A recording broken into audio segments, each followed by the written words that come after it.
अच्छा स्थान है पागल खाना। और मुझे लगता है कि जब से आगरा का और सादरा का पागल खाना बंद हुआ है, सारे के सारे पागलों ने भारतीय जनता पार्टी की सदस्यता को ग्रहण कर लिया है। पैगंबर मोहम्मद साहब के ऊपर कभी टिप्पणी करने का काम करते हैं नवीन जिंदल, कभी नूपुर शर्मा और कभी अभी आपके ये टी राजा। क्या ये इनका मकसद पॉपुलरिटी कमाने का? और टी राजा का ये बयान कोई पहली बार नहीं है। टी राजा ने आज बयान पैगंबर मोहम्मद साहब के ऊपर दिया है, इससे पहले वो बयान दे चुके हैं जो यूपी इलेक्शन था उसके ऊपर दे चुके हैं कि कोई अगर योगी जी को वोट नहीं देगा तो उसके घर पे बुलडोजर चलेगा। अरे आपकी भारतीय जनता पार्टी वाले बना के गए हैं क्या घर हमारा, जो आप बुलडोजर चला देंगे? नहीं देते वोट, कर लीजिए क्या करना है। आज मैं आपको बताता हूं कि इसके पीछे का कारण क्या है। कर्नाटक की जो स्थिति है वो खराब हो चुकी है, और कर्नाटक की स्थिति इस कदर खराब है कि कर्नाटक की जो जनता है वो भारतीय जनता पार्टी को पूरी तरीके से नकार रही है, चाहे कर्नाटक की जनता हो चाहे गुजरात की जनता। वन बाय वन करके एक एक मुद्दा आ रहा है, और मुझे ऐसा लगता है कि कहीं ना कहीं ये सारी चीजें जो देश के अंदर घटित हो रही हैं, ये सारी चीजें प्री प्लान है और एक मकसद के साथ की जा रही हैं, और मकसद सिर्फ एक है, देश की कुर्सी को किसी भी प्रकार से हासिल करना। भारतीय जनता पार्टी, आप इसका नाम रख लीजिए भड़काऊ भाषण वाली पार्टी या फिर बेहुदा लोगों की पार्टी, अर्थ एक ही है इनका। लेकिन पार्टी ने तो खुद को उनसे अलग कर लिया ना, पार्टी ने उन्हें सस्पेंड कर दिया है और 10 दिनों के अंदर जवाबदेही भी मांगी। देखिए पार्टी ने सस्पेंड किया है अभी, ठीक है ना, और अगर पार्टी उनको हटाती है तो मैं आपको बता दूं, दूसरी बात यह कि इस प्रकार का बयान जो है देश के लिए, समाज के लिए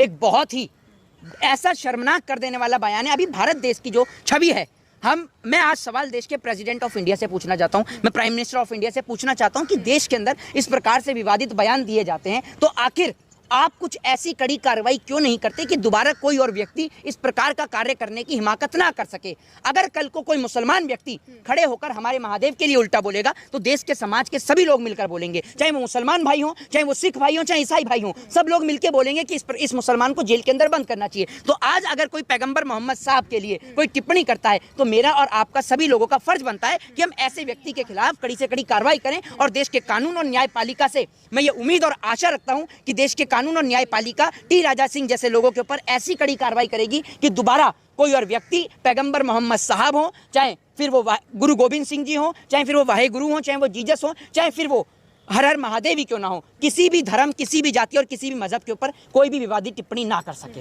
यही बात तो टी राजा का भी कहना है। उनका कहना है कि हर एक्शन का रिएक्शन होता है, और मुनव्वर फारूकी, जिनको लेकर पहले भी बीजेपी के कई नेता सामने आ चुके हैं और उनकी वजह से कई महीनों की सजा भी हुई है मुनव्वर फारूकी को, उनका शो था हैदराबाद में जिसे वो नहीं होने देना। बोलने से अगर हो जाए ना कुछ भी, मैं आपको एक बात बता दूं कि अगर मैंने कह दिया कि उस व्यक्ति ने मुझे गाली दी है, कोर्ट में क्या चलता है? एविडेंस और प्रूफ।